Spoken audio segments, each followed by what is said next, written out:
Easy, Tiger. I'm hungover. From last night? No, from the weekend. Hangovers last way longer when you're over 30.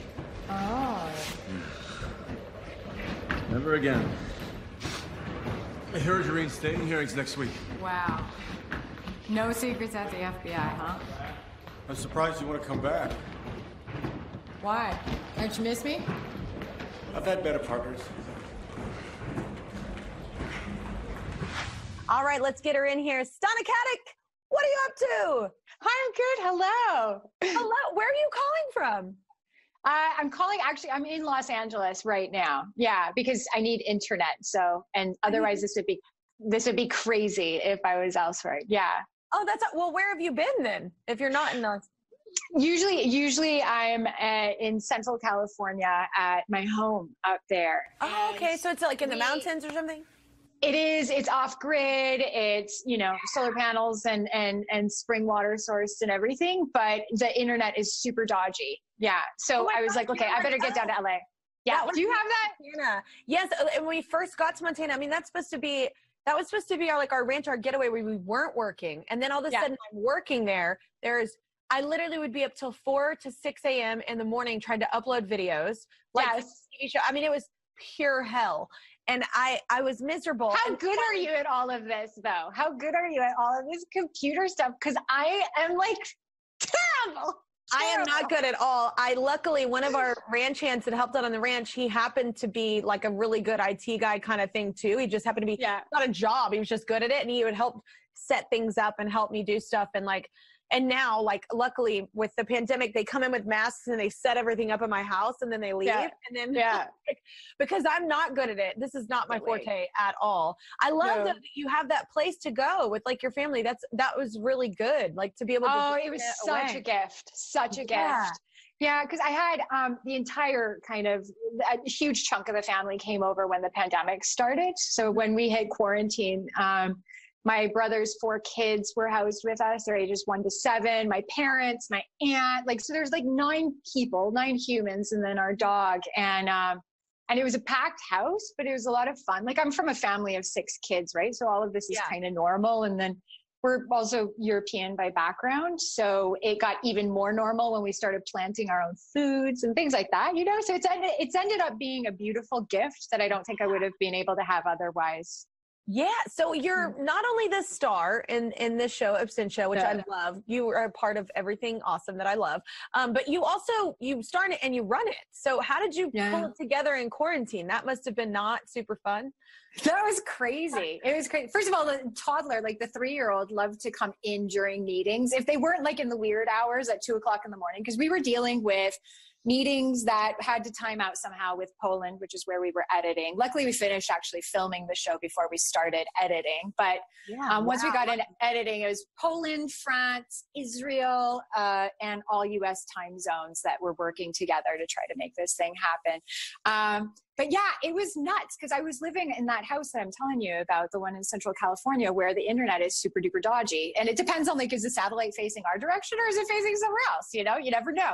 Yeah. So I'd get kicked off of meetings and I would have to literally run down the mountain to try to find satellite signal somewhere in order to finish off the rest of these meetings. And it was either that or it was like a toddler or one of the kids running into the room, really needing to talk to me or just needing to sit on my lap. And thankfully, because I'm working with a really great group of people from Sony and so forth, they all got it. We're all in it together. We managed to make it work.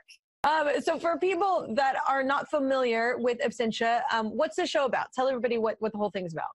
Oh my gosh. Well, this is the 3rd season that we're starting off in, and this is very much the most action-oriented version of it. But the original season is basically about this woman who was an FBI agent. She was on a hunt after one of Boston's most notorious serial killers, and she disappears, and she's declared dead in absentia.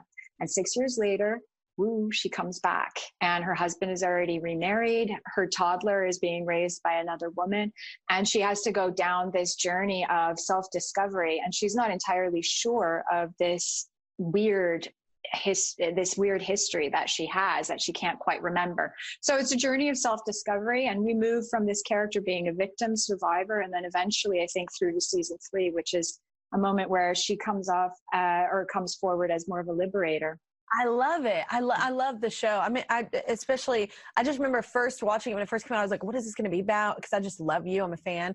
And I was like, it was such a cool start. And it's such a great show in the sense it kind of keeps you hooked and wants to know more and more of the story and how it unfolds. And it's done really, really well. So, I mean, we all loved you, obviously, when you're a part of a show like Castle that lasts for 8 seasons. You tend to have a fan base for life from that. So I'm just curious though, because you now went into executive producing in different roles, like behind the scenes too. What do you think you learned anything? Like, I know that you were acting on that show and I know that was kind of what you did there, but is there something you think you learned from there in that 8 seasons? Were you watching everybody? Were you wanting to end up doing what you're doing right now?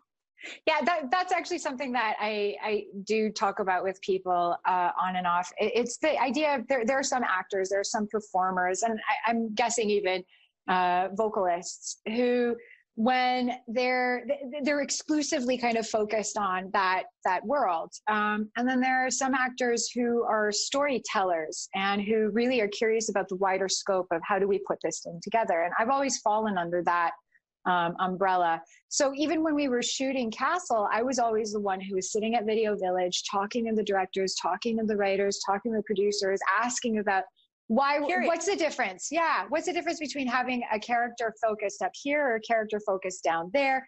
And everybody was so open and so willing to share their craft with me, from camera operators who let me run the camera sometimes, to our set designers and architects and carpenters and everybody, you know, like their doors were open to me. And that was such a gift. And I ended up getting so much information just by sitting there, just by being there. And I didn't realize after 8 years how much now I'm almost subconsciously, unconsciously capable of contributing to a story. And I've reaped the rewards of a lot of that now in this phase as an executive producer on the show. And I enjoy it. I enjoy contributing to a story on that level.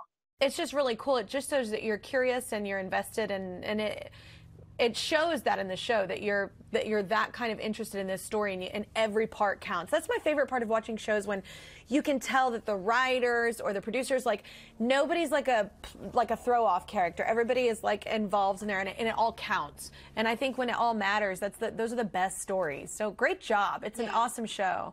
Thank you very much. Hey, thank you so much, Stana. You know I'm such a big fan of yours. Also a big fan of Absentia. Y'all should catch it. The new season is streaming now on Amazon Prime. Jim Gaffigan and I are grilling up rice burgers with New York chef Esther Choi after the break, y'all.